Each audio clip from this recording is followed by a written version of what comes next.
Welcome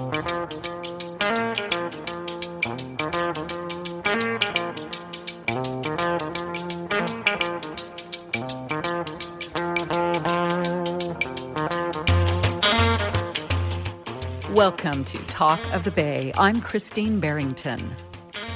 The California State Rail Plan envisions a network of high-speed intercity corridor and commuter trains integrated with local transit at hubs across the state. In order to meet these targets, the Transportation Agency of Monterey County has a strong vision for integrating rail into their growing transportation network. Our show today features TAMC Director of Planning Christina Watson, Community Outreach Coordinator Teresa Wright, and Alyssa Gutcher, Lead Planner for the Pajaro-Watsonville Multimodal Station Project. Together, they share the agency's views on the future of rail for the county and how it is part of an integrated transportation vision expressive of the agency's mission to build connection to help communities thrive and grow. In the world of transportation planning, in-depth studies are foundational, and in 2021, TAMC completed the Monterey County Network Integration Study, representing its next step aimed at developing robust passenger rail service connecting Monterey Bay communities and the Central Coast to San Francisco Bay Area, the Los Angeles Basin, and beyond. While the corridor is served today by intermittent Caltrans service to Gilroy and a single daily Amtrak long-distance train, the Coast Starlight, according to TAMC, much more service is required to meet the needs of local communities and achieve targeted environmental outcomes. Here is Christina Watson, TAMC's Director of Planning, on where rail projects stand today in the county. I have been working on implementing new rail service in Monterey County for over 20 years now. So these are long-term projects that we're working on, but we are seeing very tangible improvements happening here in Monterey County. In the recent past, we finished the network integration study the same year that we finished construction on the Salinas improvements. Currently, the only passenger train we have in Monterey County is the Amtrak Coast Starlight, which stops in Salinas. And that train station was a little bit hidden from public view until we made these improvements and made it possible for signalized access to that downtown train station. And now Amtrak buses, Monterey Salinas Transit buses, and Greyhound buses all come into that station and meet the Coast Starlight trains there. So we already have a really great integrated network at Salinas for our local transit connecting to the intercity train and also with Greyhound intercity buses. What we're looking at with the network integration study is to expand that quite dramatically. We're sort of phasing it in over time as funding becomes available. And our early phases of work include having an extension of Caltrain service from the San Francisco Bay Area that currently our closest station is Gilroy. We want to extend that down to Salinas. Passengers would be able to come to the Salinas station, board the train, go up to the Bay Area for their work or access to other, entertainment or medical appointments, educational opportunities up in the Bay Area, and then come back to Salinas at night. So that's our early phase of work that we're working on. Our midterm phase of work includes adding new stations, and the one that we are very excited that we got funding for is the Pajaro-Watsonville train station. So that would be the connection point for the Santa Cruz branch line. The Pajaro Junction sits in the Monterey County jurisdiction, and as Christina Watson indicated, it is the connection point with the Santa Cruz branch rail line, which in their planning visions will become a part of an integrated regional rail system that helps to realize the California Transportation Commission's stated goal of increasing rail ridership exponentially across the state in the coming decades. Here is the project lead for the Pajaro Junction Multimodal Transit Hub. I'm Alyssa Gutcher. I am a transportation planner here at TAMC, and I work on rail projects with Christina. So together we secured $2.27 million worth of funding from the state of California to do the first phase of environmental review for the Pajaro-Watsonville Multimodal Transit Hub, which is located in the community of Pajaro, which is right next to Watsonville. So it's at the very north end of Monterey County, adjacent to the very south end of Santa Cruz County. So through the process of developing the grants, we coordinated extensively with Santa Cruz County Regional Transportation Commission and talked about all the regional connections that are going to be crucial for the rail and trail to have this transit hub that will connect train service, but also bus and bicycles and pedestrians to create this overarching vision that we have of alternatives to driving and creating more multimodal system in the region. And so the station will serve the community of Pajaro and connect to the Santa Cruz branch line and then be a connection point to Greater Monterey County Rail Extension Project that Christina was outlining. So connect to Salinas and throughout the county. All the way up to San Francisco. Yes. Yeah. So that's part of our Round the Bay service scenario. So the community of Pajaro, it's a low-income community that's kind of at the front line of some of the climate issues that Monterey County is facing. They've experienced a lot of the flooding issues that we've had in the past several years. And through the kind of recovery process, TAMC staff has been able to talk to some community members and talk about the rail project. And I think that this station has the opportunity to bring in a lot of economic activities. Rail stations are also opportunities for other types of development, housing, retail. So that's something that would really benefit the community and potentially have other kind of community benefits around the station, maybe parks, improve the parking. That's a big concern in that community, is having adequate roads and safe parking and safe pedestrian walkways for people who are trying to walk and bike in that area. This station definitely is in the early phases, but we have, this regional support, and we also have state support from Caltrans and the California State Transportation Agency. So we're going to be going forward with environmental review, so going with a consultant and understanding what are the risks, what are the benefits environmentally. And then we are also going to have some funding set aside for the next phases of design and right-of-way. We also have a letter of support from Union Pacific for the project, which is great. Yeah, it's a little bit different from the Santa Cruz branch line. It has the benefit of being completely owned by the regional government. The corridor that we're talking about is owned by Union Pacific Railroad, which is a major national corporation that runs freight up and down the Central Coast on that corridor. It's considered a reliever route compared to their Central Valley freight traffic, but they do run some freight on their corridor here that we would like to run some passenger trains on. So they have full control of that corridor. We've been coordinating with them for, as I said, 20 years now on all the various passenger projects that we've been developing in that time frame. And we were very glad to get a support letter for the Pajaro station from Union Pacific, indicating a partnership mindset from Union Pacific, which is wonderful. And we're coordinating with them on our Caltrain extension project to get the review of the service proposals so that they can talk about what improvements they see need to be made to their corridor to support the added passenger rail service on the corridor. So it's a little bit of a higher bar than if we owned the corridor ourselves, but we're really glad to be having this collaborative relationship with them at this point. In case you have just tuned in, you are listening to KSQD Community Radio for the Monterey Bay. In a continuing exploration of potentialities for regional rail, I interviewed planners with the Transportation Agency of Monterey County. Here's more.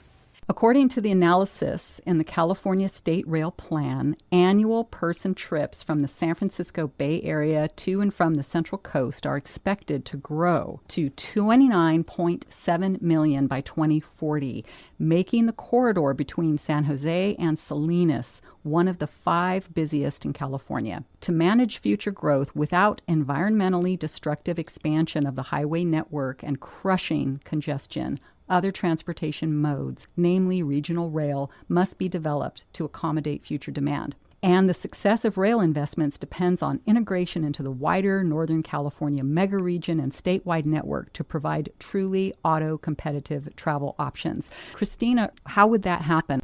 Yeah, so the rail corridor exists. That's the one that Union Pacific owns and Amtrak Coast Starlight runs on today. So the Amtrak Coast Starlight runs from Seattle to LA, one round trip per day, and it stops in Salinas about noon heading south to LA and about 6 p.m. heading north towards Seattle. So right now you could come to Salinas and get on that train any day you like.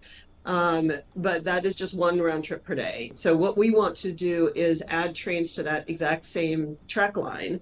And the near-term project, we have the Caltrain system up in the San Francisco Bay Area. They have over 100 trains per day going between San Francisco and San Jose. And right now, 4 of those come down to Gilroy. So we want to extend the trains that come to Gilroy down to Salinas. And then in the longer term picture, we would also want to extend Capital Corridor trains down from San Jose. That's their current southern terminus for the Capital Corridor trains that go all the way up into Sacramento. So that's a different train operator, but they're looking at extending their service down through Salinas all the way to San Luis Obispo. So that's closing a gap in the Central Coast where we don't have any state-supported rail service today between Gilroy and San Luis Obispo. But north of Gilroy, there's Caltrain. South of San Luis Obispo, there's the Pacific Surfliner train, which is the most popular train in America. So we would be able to connect to those 2 train services by providing that connection on Capital Corridor. And then, of course, in the long-term vision for the state of California, high-speed train is going to be having a station at Gilroy.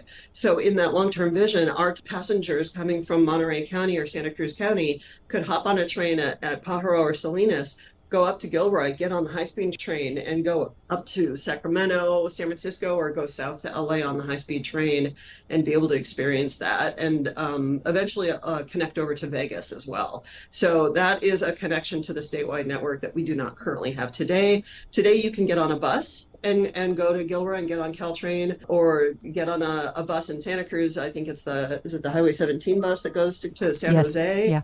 And you can get on Caltrain or Capital Corridor or the Altamont Corridor Express. So there are options right now today on the bus network, but buses are subject to the same traffic issues that cars are subjected to.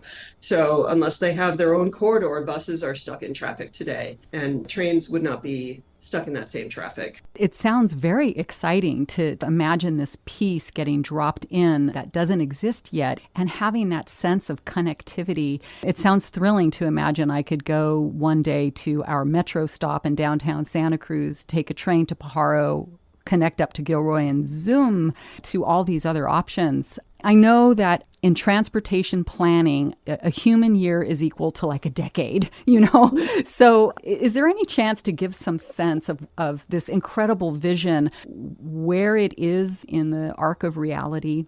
Yeah, I think the network integration study you referenced at the beginning of our call today is a 20-year vision. So we're looking at implementation of all of this by 2040 is the grand plan. Of course, there's a lot of assumptions about funding availability that go into that timeline. But if everything, and right now we're seeing a lot of support from the federal government and state government for alternative modes, especially rail is very supported for its ability to reduce our impact on the climate and our greenhouse gas emissions. So we're very hopeful that that is an achievable timeline.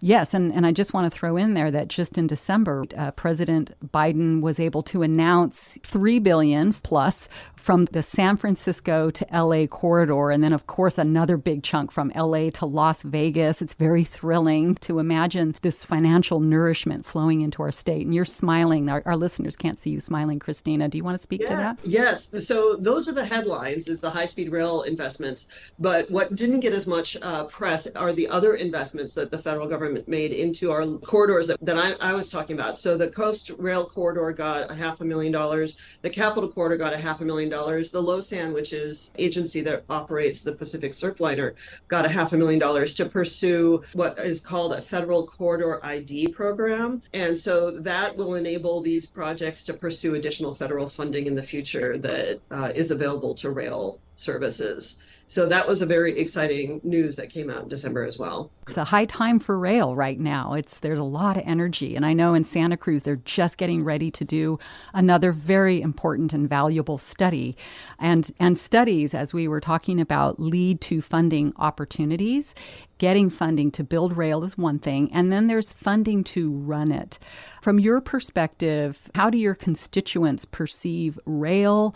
Is there a concern about funding, and what do you anticipate about actually operating rail? So operating funds is definitely an interesting discussion to have, because there is no rail service in the world that is self-sustaining by passenger fares, and nor really should it be, because that puts the burden on the passenger to pay for a service that is for the entire community. Not only does it provide that person transportation opportunities, but it removes traffic from the roadways, enabling other people to move more freely as well. So it is a community benefit, but that is a hot topic for sure. The state does have funding set aside to operate all of its state-supported rail services for that reason. So there is money in the state budget that is annually appropriated to operate all of our different train services in the region. And then the other funding opportunity is, as both Santa Cruz County and Monterey County have a local sales tax measure, neither one of those measures, neither the Santa Cruz County measure nor the Monterey County measure, have money for rail operations, but it could in the future, hypothetically. So the great example is Caltrain, and the Measure RR in the Bay Area has money set aside for Caltrain operations. And Teresa Wright, you're the community outreach coordinator. Would you like to speak to this question? What's your sense of the Monterey constituents, their attitude toward rail? And I know for a lot of the average American citizen, they're often concerned about taxes and funding. I think it's an appropriate question because, one, I think that our community very much is looking for the reality of rail, right? There's anticipation. So I think that's going to be well received when it happens. Christina mentioned the sales tax measure. That was really critical for our community to pass that measure. Our agency has tried 5 times to put a sales tax measure on the ballot that the community would support. This measure, it's called Measure X. We went out and we developed a group of community members to help us develop this plan to identify the kinds of projects that they would like to see funded through the sales tax measure. They worked closely with us. We got this measure passed in 2016. It's 0.3% of a penny. But that 0.3% makes such a difference, because what it enabled us to do as a community, it made us more competitive to be able to go out and compete for state dollars and to compete for federal dollars. We're considered a rural community, and we're competing against LA and San Francisco, and we could never, ever move the dial when it came to trying to get additional money into our community. So the fact that Monterey County residents says, yes, we are willing to tax ourselves to have a dedicated transportation sales tax that would go to transportation projects in Monterey County was huge. And so that's why it's so critical that as we go forward, it's a 30-year plan. As it evolves and goes forward, that presents the opportunity to fund some real projects, right? So that's the excitement of this. This is the reality that our community has put a thumbs up and says, yes, absolutely.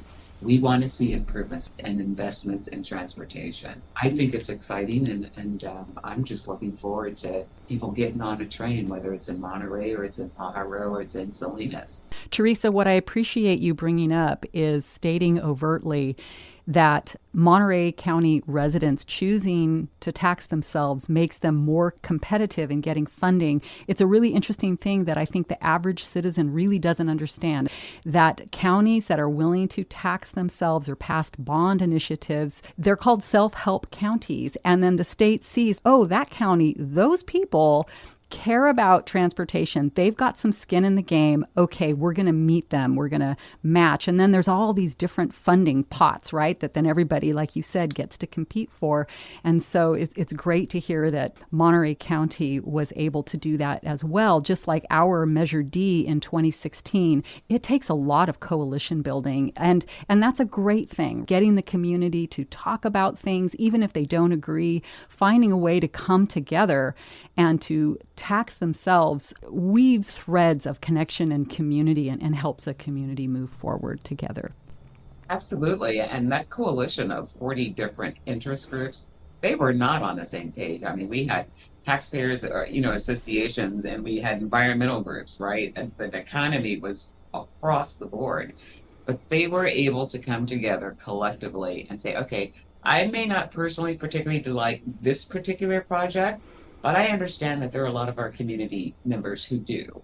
And so yes, let's include that because you're also including this project over here that I'm very passionate about. So they were able to come to consensus and to develop a plan and to identify projects and programs that they wanted to see in there that they felt that the community would support.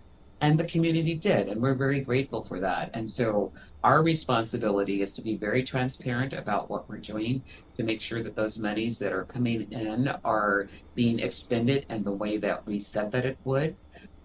We also had to negotiate with the cities and the county to get them on board because everybody was invested in it. Right. And, we ended up with a split that necessarily we didn't initially want, but it was a 60-40 split where 60% of the money that's generated, the income that comes in, goes back to the cities and the county. TAMC only retains 40% of that money. And that's what we're able to use to move forward in programs like this. But it was a win-win for everybody. And you're absolutely right. When state funders and federal funders see that, oh, you got skin in the game, you were willing to tax yourselves, that opened the doors for things that there was no chance in the world that we were going to be able to get.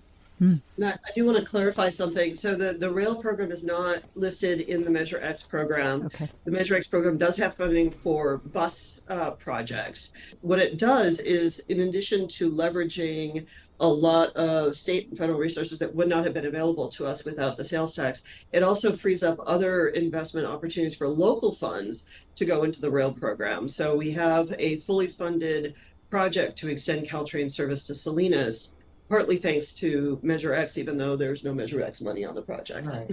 Right. It kind of, what the sense I'm getting is that money can relieve pressure from other transportation needs, and then other monies can flow to rail. Yeah. Exactly. That's how it works. Yeah. Because there's always a lot of competition for scarce state, local, and federal transportation money. And the skin in the game is a great phrase to show that we are committed to making sure these projects get built. If you have just joined us, this is Talk of the Bay on KSQD. We are discussing the future of regional rail with the Transportation Agency of Monterey County. This interview features Director of Planning Christina Watson, Community Outreach Coordinator Teresa Wright, and Alyssa Gutcher, Lead Planner for the Pajaro-Watsonville Multimodal Station Project. We'll be back with more right after this short break.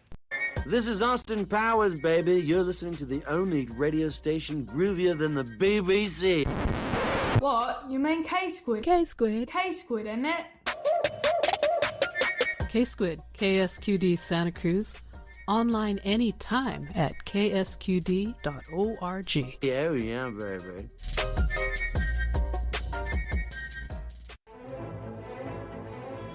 Spend your Monday night at the Opera on KSQD Santa Cruz. You'll hear the world's greatest singers tell some of the world's most powerful, romantic, funny, and unforgettable stories, all set to the most glorious music ever composed. It's all about drama and being a diva. Monday night at the Opera, 7 to 10 p.m. on KSQD Santa Cruz 90.7 FM. Dazed and confused by current events, national and local? Well, we got a show for you. Saturday at 11 a.m., What a Week brings you a listener's digest of the news you need to know. We scour the web, read the papers, and dive deep into what's happening in Santa Cruz to tell you what you need to know when you need to know it. Now, you can't be well informed unless you are informed well, and What a Week points you in all the right directions. So join Tony Rusomano and Eric Nelson every Saturday at 11 a.m. on K-Squid 90.7 and ksqd.org. What a week! Welcome back to Talk of the Bay. I'm Christine Barrington. If you visit the State of California's Rail Plan webpage, you will read these words.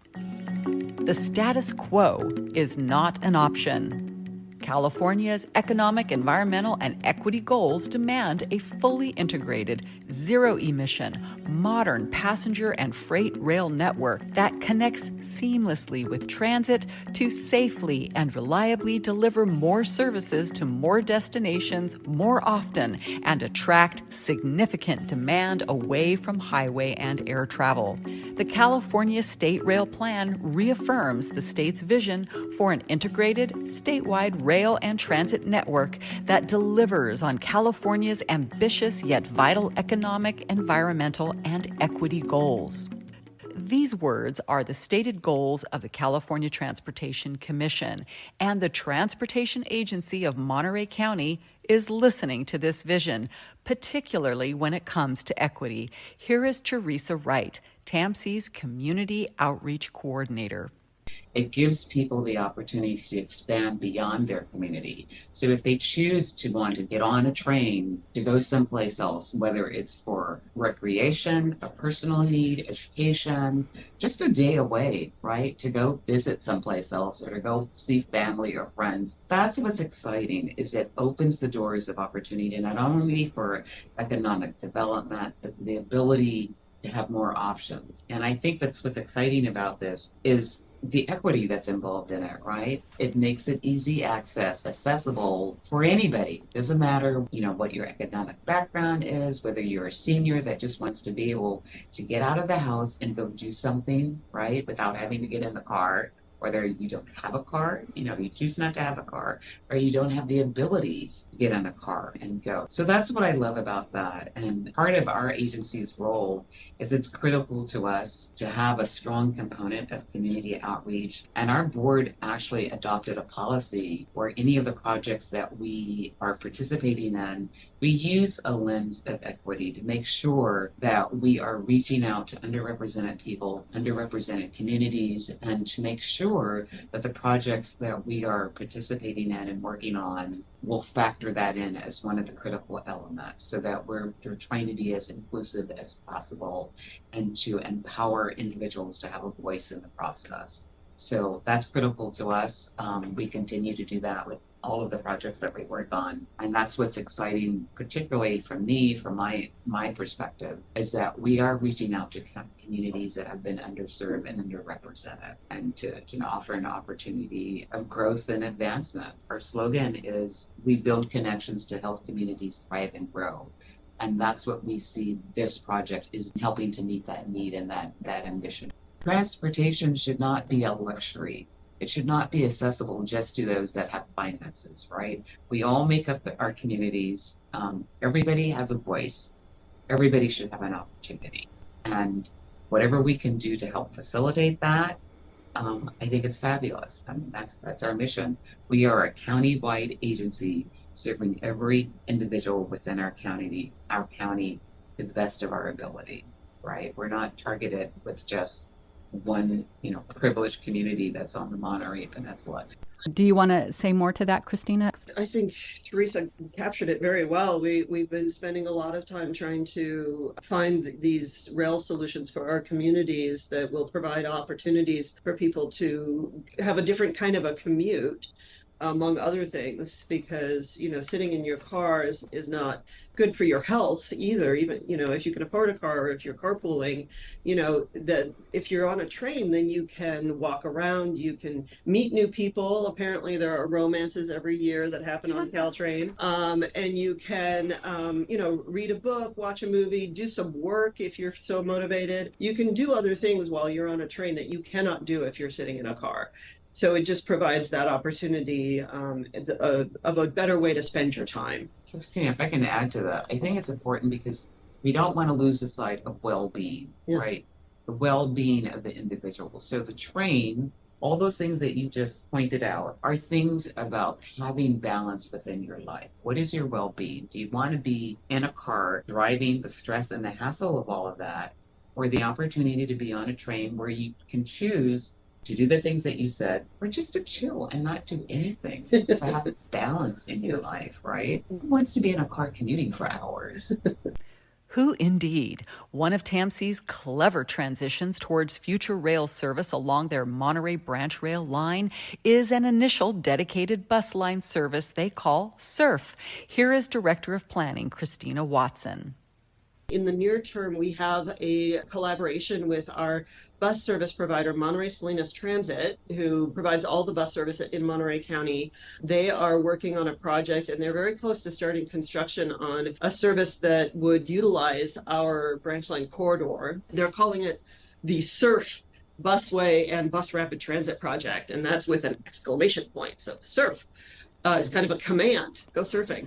And so the corridor for that bus would enter the corridor in Marina, and they would have stations along the way so that people could board the bus at various points along the way. One of the bigger stations is at the 5th Street in Marina. So they're looking to have a pretty big park and ride there. And that's really close to the California State University Monterey Bay campus right there, which is one of the fastest growing Cal State campuses in the state system. And then that would continue all the way down to the big mall in Sand City, where there's a Costco and a bunch of other stores there. And then their next phase of work would continue a little bit further south from there to Canyon Del Rey. But they have environmental review is complete, and their design is, I think, at 95% right now. I believe so. Yeah, and so they're getting really close to beginning construction on that. What that does, in addition to providing a near-term service to the community, it also builds a ridership and builds a demand for the longer-term project. So it shows what our future potential funding agencies want to see is that they want to see a demand for more high-frequency service on that corridor in order for us to build the case to invest federal or state money in that project. Yeah, it's kind of brilliant to think that, you're going to get something going along the corridor and get people changing their habits, changing the way they think, and then, yes, sending that signal to the higher ups. It's brilliant to phase that in. So, Teresa had something to add about Yeah, Teresa, there- yes, I Teresa, just right. wanted- Community outreach has been such a strong component of this process. So it's continuously ongoing. They actually had a family fun day designed around this project to get the community involved and to learn information about this. But there's another component to this, and again, I'm going to look at it through the lens of equity, right? This is a major commuter route, particularly for people who are commuting between the Salinas Valley, Salinas, and coming over to the peninsula. We're primarily talking about hospitality workers, right? And so this is about reliability of service.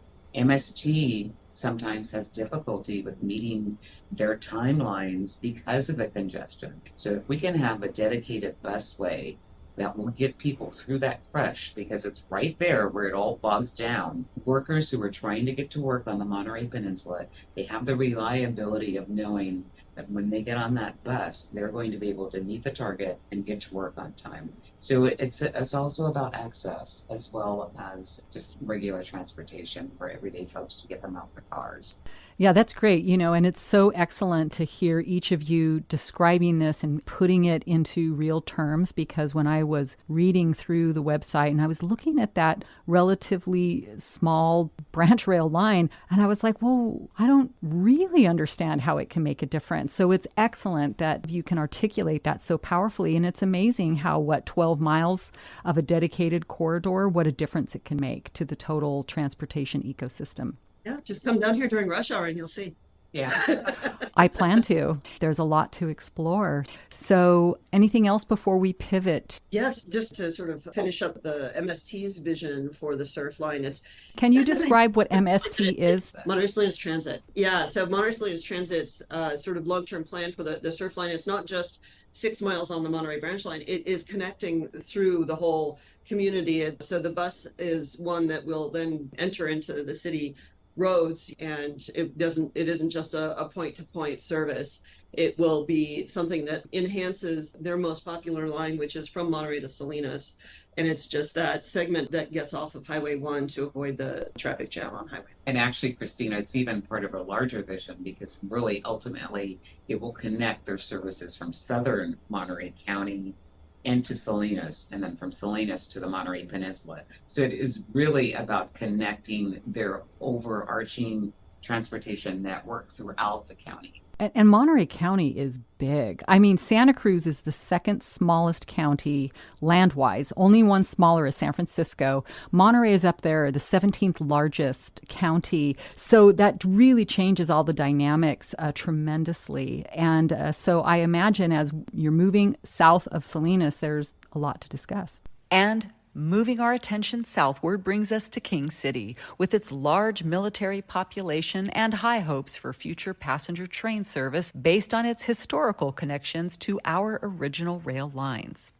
the location of where the Salinas Valley cities are sited is all because of where the rail line was built originally and the Salinas River. Those two factors were the reason why those cities sprung up where they were, because they were able to, get there by train and then grow things thanks to the Salinas River and the very fertile soil in the Salinas Valley. So those communities all at one point or another had train stations on the corridor. Those train stations are no longer there. The city of King has put a lot of effort into coordinating with Union Pacific Railroad in order to reinstate their passenger rail station in the downtown of King City. And they've made a lot of progress. The TAMC board just in December promised some state funding that was given to the agency to determine how to spend it to the city of King to match some state funding that they are anticipating getting to construct their station. The station in King City is really just a platform in the near term and a parking lot so that people can get to the station, get on the train and go places. The city of King is very, very excited about this, very committed to it. And one of the reasons is because they have the Fort Hunter Leggett base very nearby.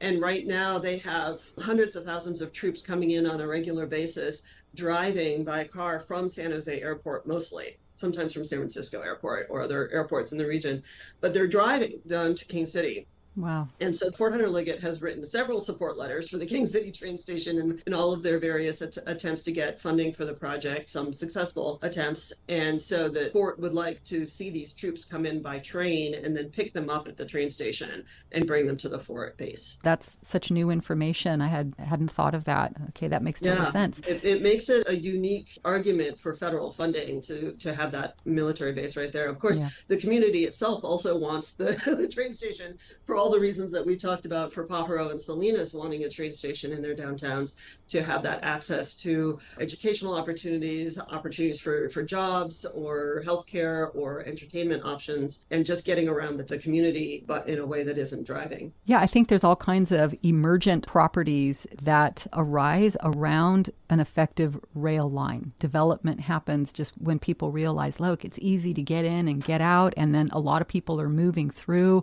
Businesses crop up, housing pops up, around the stations. I'm projecting this. I'm not an expert in this, but it seems like that's the case. Yeah, and in fact, there's a whole frame of planning around that called transit-oriented development. So people try to, build up higher density housing around transit hubs so that people don't feel like they have to have a car per person in every household, that they have that other way of getting around town if they don't want to drive in the transit-oriented development.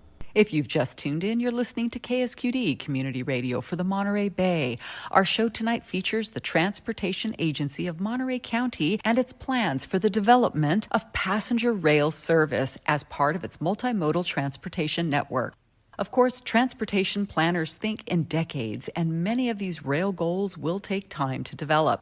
With TAMC's 2021 Network Integration Study, the county has traced a clear path forward through phased implementation of these transportation objectives. And the study's goals state that the future integrated network will provide a sustainable platform for regional growth that serves the transportation and economic needs of residents and local businesses, while also protecting the region's natural beauty and charm. Alyssa Gutcher is TAMC's environmental lead.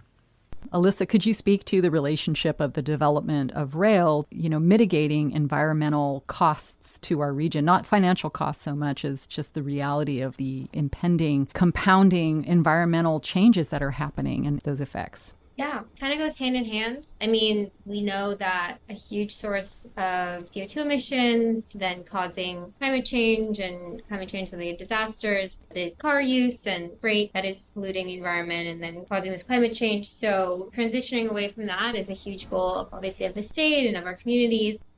And then we have the impacts along the coast that we've been seeing more and more frequently to the roads, the damage to the infrastructure. And there are, segments of the rail line that are impacted by this as well. And I think the thing to remember is the environmental cost of continuing to rebuild the infrastructure and have this maybe continuous impact without shifting the paradigm away from using cars primarily will, create a loop of patching, fix, as opposed to creating a more resilient system that can withstand the effects physical into the environment, but then also stop the current effects of pollution of the use of cars. And I think in Monterey County, it's an interesting mix of kind of rural, but then some urban sectors and some suburban sectors. So thinking about the new approaches to mobility in terms of climate adaptation and how we can have,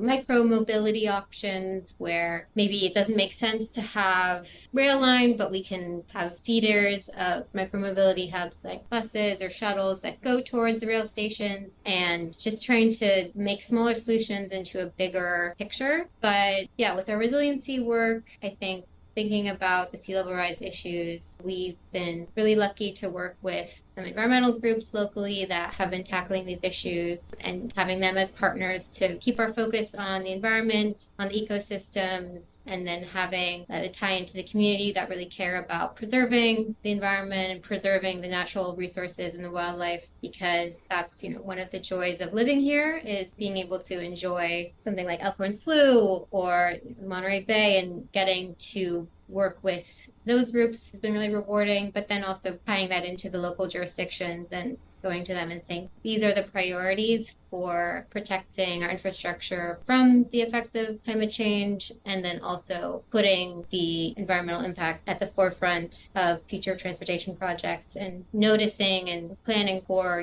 maybe we won't put a bunch of money into some place where we know there's going to be these impacts in the future. It's a lot of different pieces in the puzzle that need to fit together that it's not always clear how they will, but as our role, we try to have this overarching role as the county transportation agency. So we're advocating for the local jurisdictions when maybe they don't have the capacity to have that focus on the climate resiliency. That's something that we're really pushing for, and then obviously pursuing grant opportunities as well, because there is a good amount of grant funding, luckily, right now from the state and from the federal governments to fund these resiliency projects. So we're trying to take advantage of that, and then, definitely factor in rail as we go forward.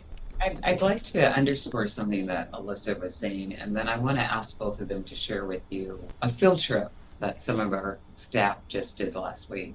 So underscoring Alyssa's point is that we can make all these improvements, right? And we can have all of these plans, but ultimately when a disaster happens, at the frequency and the level of damage that occurs when something happens because of climate, what gets destroyed? It's usually homes and infrastructure, the very basics that connect our communities. And so it's important that as we go forward and develop plans, we have to take that into account. What are we going to do to build something that's going to sustain the onslaught that happens with climate changes? And so as a result, I'm going to ask them both to share with you what they just did on their field trip last Friday, and why did you do that? So this past Friday, as part of our staff, met with a representative from the California Department of Fish and Wildlife and the Elkhorn Slough National Estuarine Research Reserve. They took us out to the rail line that runs through kind of Moss Landing area through the Elkhorn Slough Reserve. And we were there because it was a king tide event. So the tide was between 6 and 8 feet. Just over 6 Just feet. over, I think. yeah, 6 feet. And at that level, the high tide will overtop the rail line. So in the past, there's been quite extensive flooding that's damaged kind of the surrounding trails and brought a lot of storm surge and runoff into the marshland in that area. But that happens at different frequencies. So when we were there on Friday, it was a little less extreme, but we were able to see that the rail line is completely covered. And at that time, the trains can't pass through. So they have to have representatives from the Union Pacific Railway Company that owns that rail line do kind of damage control. There will be sometimes wooden pieces that hold the tarps around the rail line that are protecting the rail from the water that will be strewn about, so they have to fix that and kind of have someone there on call manage the flooding that happens. So eventually the rail line will have to be raised, and that's a big undertaking. Yeah, so that's part of the analysis that we'll be doing when we're studying the effects of sea level rise in the Elkhorn Slough. We're looking not just at Highway 1 and the bridge that crosses right there at Moss Landing, but also the rail corridor that's parallel to Highway 1, more inland. It's about 5 miles worth, I think, of the rail corridor that's actually goes right through the slough.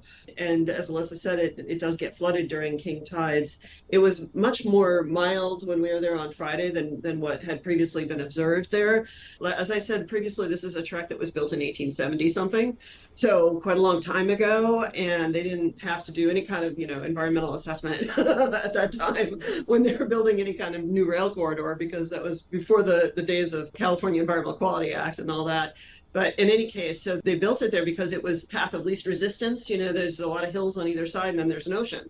So they were looking at, where can we build a rail line that needs to be pretty flat. Trains don't really like having to go up and down very much. So they built it right through the slough. And now what happens now is that it becomes sort of a barrier for what the National Estuarine Reserve and the California Fish and Wildlife folk call the North Marsh area of Elkhorn Slough.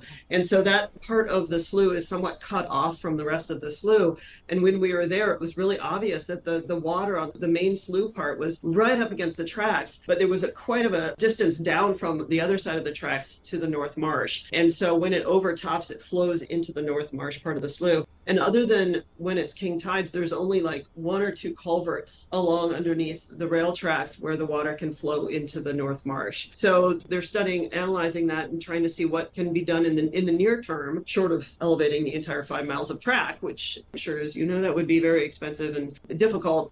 They're looking at doing some near-term improvements to that rail corridor. It is a daunting thing, but we will be evaluating that in our sea level rise study and analysis of both corridors to try to see what long-term solutions can be done for that stretch of railroad. Clearly, transportation planners face mounting challenges as climate shifts intensify in the coming years, and it is no small task to develop effective and layered transportation options while meeting high environmental standards. The Transportation Agency of Monterey County operates within an extraordinarily sensitive and critical natural landscape, and the development of alternative forms of transportation will play a key role in the protection of the Central Coast's natural habitat. You can learn more about TAMC's plans for integrated rail and other multimodal transit options at tamcmonterey.org. That's TAMC Monterey.org. Thanks to TAMC's Planning Director Christina Watson, Community Outreach Coordinator Teresa Wright, and Transportation Planner Alyssa Gutcher for their insights on Monterey's developing transportation network. Additional information and an archive of this program is available in our show notes at ksqd.org. I'm Christine Barrington. This has been Talk of the Bay. Catch us weekdays at 5 p.m. on 89.5, 89.7, and 90.7 FM, or live stream us at ksqd.org. We are K-Squid, community radio for the Monterey Bay.